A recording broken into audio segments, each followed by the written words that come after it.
foram aqueles livros que nós falamos essa tarde,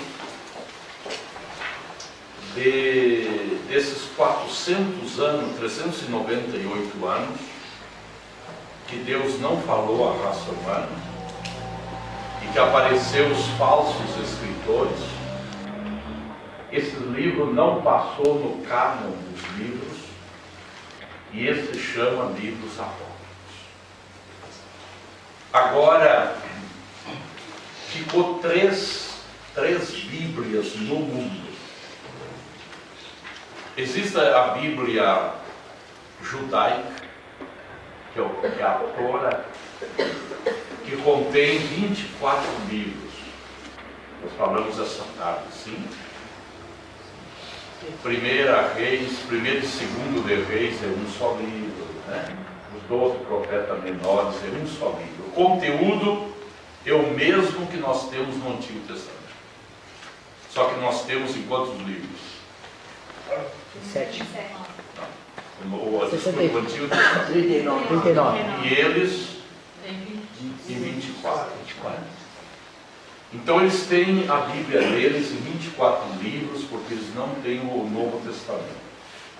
Nós, desde o ano 397, nós temos a nossa Bíblia com 66 livros.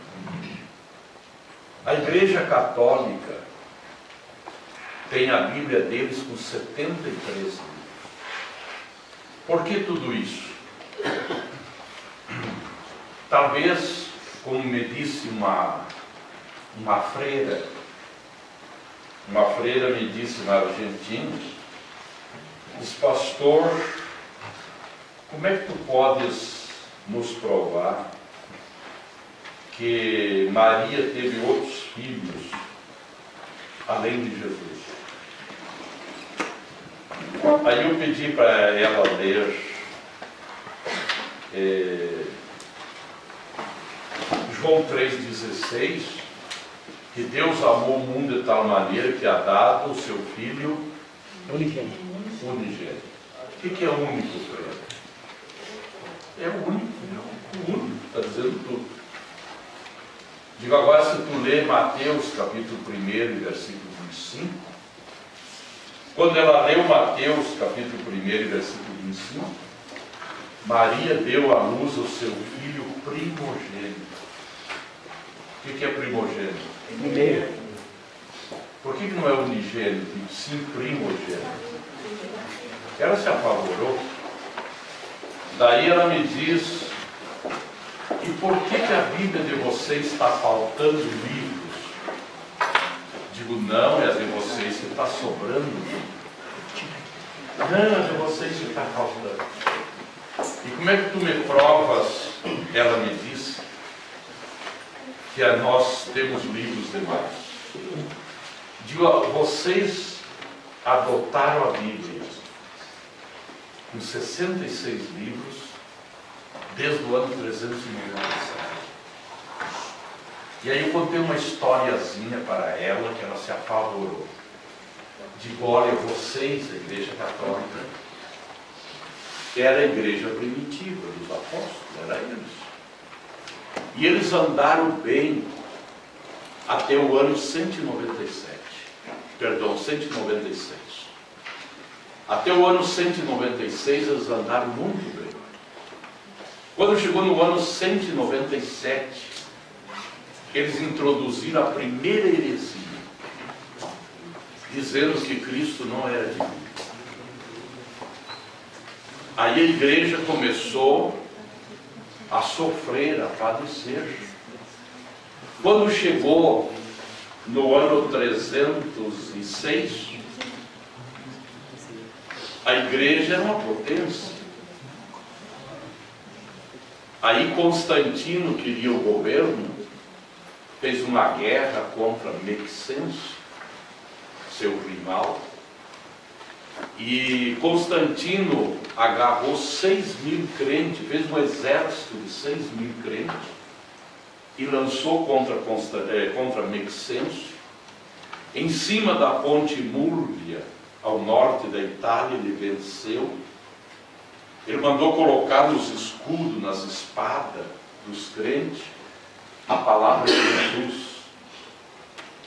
E venceu e assumiu o império no ano 306.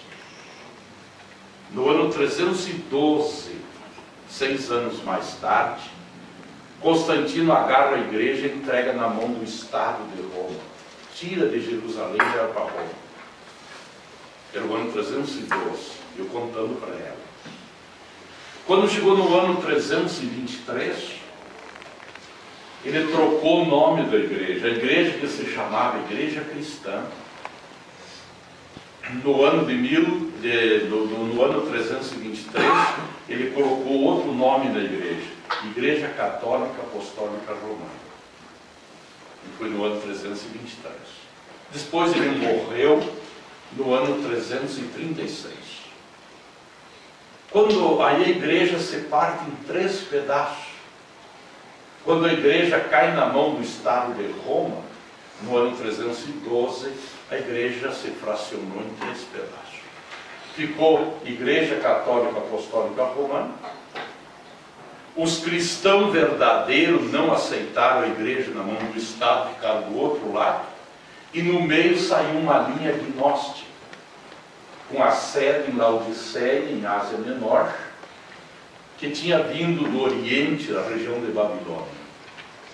Então ficou católicos, os verdadeiros cristãos que não aceitaram a igreja na mão do Estado, e os gnósticos.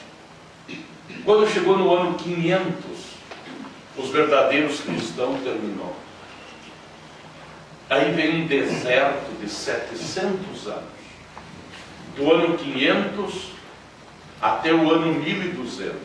No ano 1200, no sul da França, um comerciante chamado Pedro Baldo começa a ler a Bíblia, encontra o capítulo 10 de Mateus, fez uma bandeira do capítulo 10 e começou a pregar o Evangelho, e pregou 30 anos, do ano 1200 a 1230. Quando chegou no ano 1229, fazia 29 anos de pregação, Pedro Baldo já tinha 1 milhão de crentes. Isso tremeu o clero. O Vaticano tremeu, e o Vaticano proibiu a leitura da Bíblia no ano 1229. Esperou 1 ano, eu contando para frente. O ano 1230, um ano mais tarde, eles fazem um novo censo, a igreja crescia igual, mesmo com a proibição. Aí eles apelaram à Inquisição e mataram 800.000 crentes. 200.000 escapou para os Alpes da Itália, caçaram como fera, em 4 meses eles mataram mais de 200.000. Isso era o ano 1230. Aí aparece depois João Clinton, na Inglaterra, eles mataram João Clinton. Quando chega 1414, na província Boêmia da Tchecoslováquia, aparece João Hus, um outro movimento. Eles agarraram, mataram, enforcaram e queimaram a João Hus. Apareceu alguns outros movimentos, mas esses são os que mais ressaltou. Mas João Hus, antes de ser morto e queimado, ele disse, isso era o ano 1414, eu vou profetizar. Hoje vocês estão matando Hus, que quer dizer um ganso. Mas daqui a 100 anos Deus levantará um cisne. E aí esse vocês não mataram. Isso era 1414. 1512, Martinho Lutero começa a ler a Bíblia. 98 anos mais tarde. 1º de novembro de 1517, ele cravou as 95 teses na porta central da igreja de Alemanha. Veio a grande perseguição, foi para a Inglaterra, voltou, se meteu no subsolo, e escondido traduziu a Bíblia do latim ao alemão, E quando ele sai dali, já sai com a Bíblia traduzida. Usou os alunos da faculdade, onde ele era professor. E quando chegou 18 de abril de 1546, observe que a reforma foi 1º de novembro de 1517. 1517 a reforma, 1º de novembro. E 18 de abril de 1546, a Igreja Católica devolve o direito de lerem a Bíblia, mas com 7 livros apócrifos. Eles agarraram 7 livros, aqueles que não passaram no cânon, introduziram na sua Bíblia. Em vez de 66, ela passou a 73 livros. Quando a freira me escuta isso, ela se apavorou. Diz, mas eu nunca ouvi isso aí, pastor.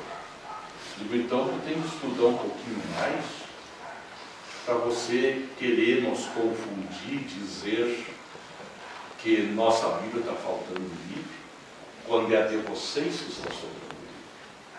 Lá nos livros apócrifos, vocês encontraram base para oração pelos mortos, purgatório e tanta bobajariada que vocês têm. Então, irmãos, por isso que existem os livros apócrifos. São livros não canônicos e que 7 deles a Igreja Católica aceitou. Na página 31, nós temos a inspiração da Bíblia. Nós já falamos essa tarde que a inspiração dos escritores se chamou inspiração plenária ou verbal. Né? Plenária ou verbal. Hoje nós temos que inspiração? Inspiração comum. Admite graduação ou não? Admite. E a plenária e verbal? Não admite. Então, irmão, ninguém mais, após ser retirado da terra, a inspiração plenária e verbal, ninguém mais pode dizer, eu recebi uma revelação de Deus e tem mais um pedaço. Eu lembro-me que eu fiz parte de uma comissão, muitos anos atrás, na convenção, para tratar um caso de alguém aqui no nosso estado, que teve um sonho particular, como eu disse, nada contra o seu sonho, só que o senhor está agregando a Bíblia. E a convenção mandou nós tratar esse caso. Essa pessoa diz que Deus lhe deu um pedaço mais da Bíblia. E aí ele começou a colocar heresias, e principalmente lá das mulheres. Aí as mulheres tinham que pentear o seu cabelo, guardar os fios de cabelo, colocar numa bolsa, e o dia que morresse, tinha que levar no caixão aquele cabelo que caiu da cabeça. Porque Jesus tem contado os fios de cabelo, e você tem que cuidar do teu cabelo, porque senão, se tu não aparecer com todos eles lá, tu não entra no céu. Aí formou uma confusão no nosso estado. Já tinha crentes, mulheres no estado, já tinha bolsa dele.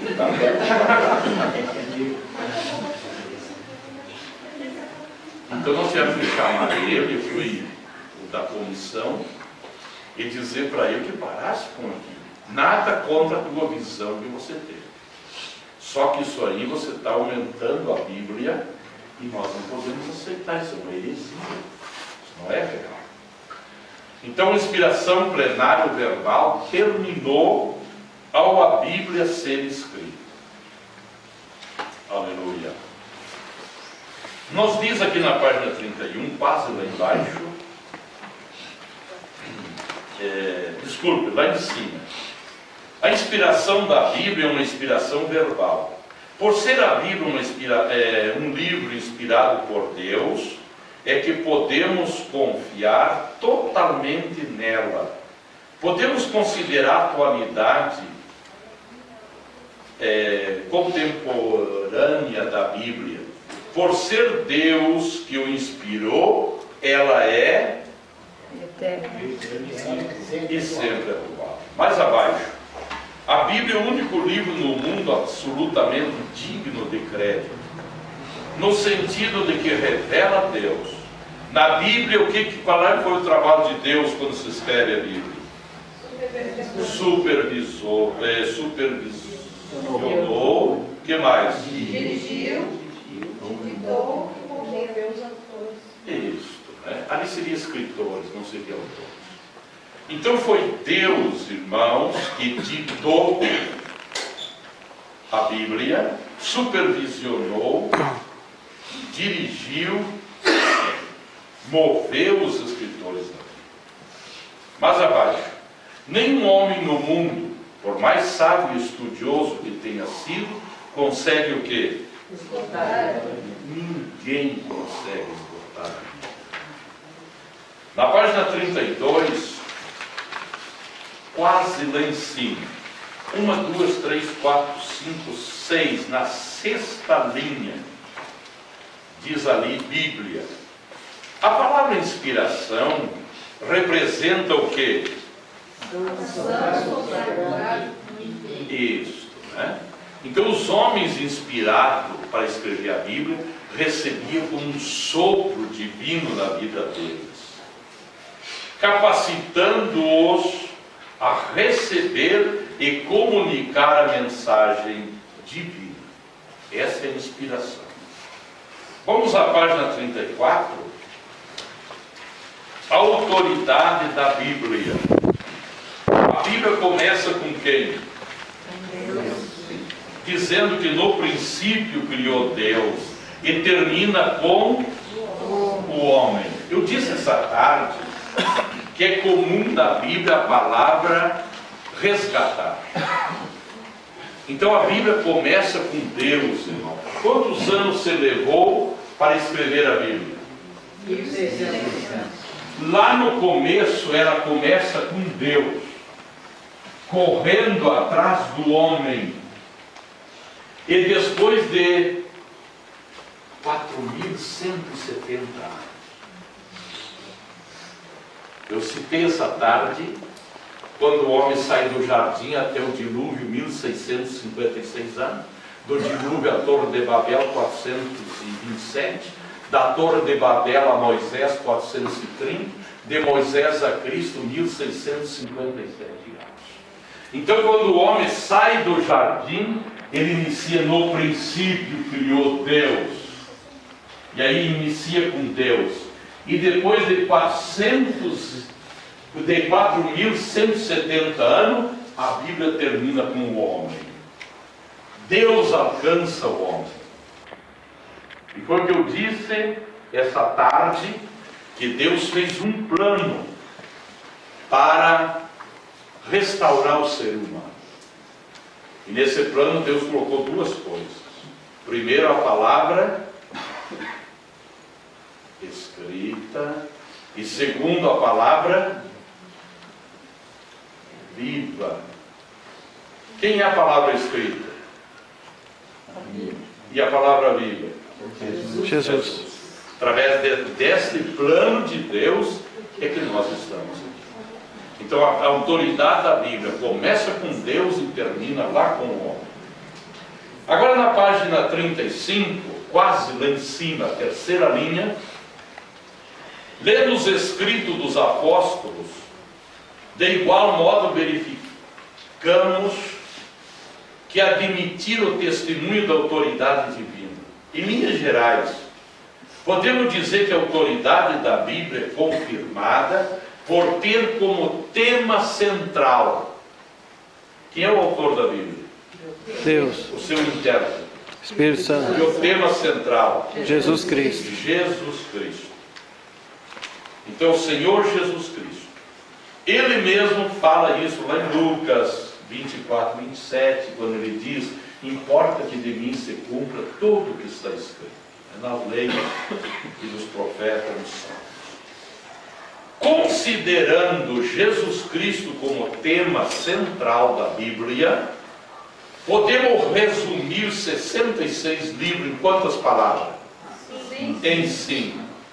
Todas referentes a Jesus.